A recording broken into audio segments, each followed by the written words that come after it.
Hi guys, I'm Rebecca Garlan and I'm here interviewing the Republican candidate Diego Uribe. So going through your website, you can clearly read your policies. Many of your policies would be categorized under the Democratic side more than the Republican side, such as pro-choice, supporting gay marriage, available and affordable health care, legalization of marijuana. What makes you Republican compared to the normal Democrat when a good amount of your policies align with Democratic agenda? You sound more libertarian. So, first thing I want to say is that my campaign, we really don't want to be defined by a name or a party. We simply are focusing on the people and making policies that will benefit America. And I think that to put a name over us and to believe that we have these Republican ideals or these Democratic ideals doesn't get us much anywhere. And I believe that we focus on policies that benefit the American people. And I think, whichever it's Democratic or Republican, it doesn't matter to us. We want to see what's going to benefit the people. So why did you run under the Republican Party if you don't necessarily believe in all of their policies? I think I went with the Republican Party because, first of all, being in California, there's less people most likely running as a Republican nominee or candidate. And I feel like it's a better place for me and my campaign to express ourselves and express our policies that will benefit the American people. I feel like there's 9 or 8 candidates on the Democratic side, and I feel like it'd be hard for people to hear me and for the people to listen. I also think that more of our policies kind of align with the Republican ideals, and if you believe in naming stuff and putting labels on everything, I feel like we believe in not socializing our healthcare system. We believe in free market economy. We believe in the people first. We don't believe in the government as much. Should be in places so much. I wanted to cut that part out, but basically, yeah, it's good. And yeah, that's it. So, with your beliefs and running under the Republican Party, would you say to Republican voters that if they nominated you to be the presidential candidate, you'd have more of a chance to actually win over the Democratic voters because your policies are a little bit more moderate? They aren't so bright Republican, and most of the voters are Democrats. Yeah, totally. I think as a Republican, as someone who's wanting to elect a Republican candidate, they want to choose someone who's going to win the election, correct? And if you're this person with very right-wing views, you're not going to win. And it's going to be pointless for a Republican candidate or Republican Party to choose someone who's their policies don't align with the people of America. And so I feel we try to focus on policies that will kind of help everyone in the sense. We kind of look at America in a bigger picture. We don't want to focus on the top 10% of America. We don't want to focus on the middle percent of America or the lower percent of America. We want to focus on America as a whole. And I feel like the Republican Party is going to want to choose me because we have policies that will benefit everybody. Moving on to our next topic. In your first policy, you say that you want to help end the drug war at the southern border. What do you believe is the real problem behind the drug war and why this is happening at our southern border? Is it really because of the lack of border security, or is it something bigger than that? I think it's a mix of both. One of the things I want to first say is the problem we have with the issues about marijuana in this country. We at my team believe that marijuana should be legal, and if we legalize it, it gives the cartels and gangs lots of power.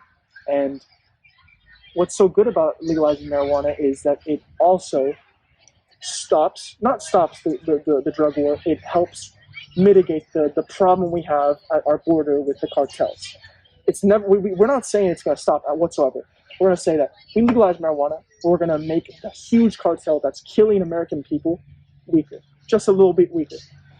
Also, one of the really good benefits about marijuana is it's known for its medical usage. It's known for helping people through mental health and through physical problems. And I feel like it's doing a disservice to America if we don't legalize it. We have alcohol, which causes lots of deaths in America, lots of DUIs and car crashes, and lots of problems in America. So if we have alcohol legal, then why shouldn't we have marijuana, which we've seen through studies and data that is more helpful. And then the third thing that we'd like to say about marijuana, what's so great about it, is it's not giving money to those terrible cartels. It's giving money to the people by starting businesses and by getting taxed, so the government gets money, so we could produce more funding for the people and all these great things. So I think we need to stop talking about illegalizing marijuana. We need to start doing things that will make it legal federally for the government. So this demand for drugs isn't going to stop, is basically what you're saying. And no matter what we do with the border, no matter how much we secure it, it's not going to stop the Americans from wanting drugs. So your solution is to legalize it, make it safe, regulate it so that the government can benefit from it as well as the people, and everyone wins because you're keeping the people safe, you're giving the money back to America, and you're stopping the cartels. Is that what you're saying? Absolutely. That's what I am saying. I think we're never going to stop the problem of drugs. We could destroy all the drugs, but the cartels and the bad people in this world are always going to come up with something new to grab the attention of the people. And I think as Americans and as a government, we need to be on our toes. Be ready to help the people. Be ready to figure out solutions that will benefit us. And I feel like right now, the politicians in office aren't doing a very, very good job of that. And that's what we're trying to do here at Uribe2020. So in your second policy, you say that you want to replace Obamacare. So what are the biggest flaws that you see with Obamacare and what needs to be fixed? I think the biggest flaw with Obamacare is the very high premiums. I think it affects the people in a negative way instead of affecting them positively. And I also see a similar problem is with the Democrats, what they think is a good solution, which is universal health care. I think it's absurd and it doesn't work, although it sounds like this amazing idea. It just doesn't work. And it doesn't work for reasons such as the long waits we see in numerous countries, such as Canada and UK. People are waiting so long to get treatment.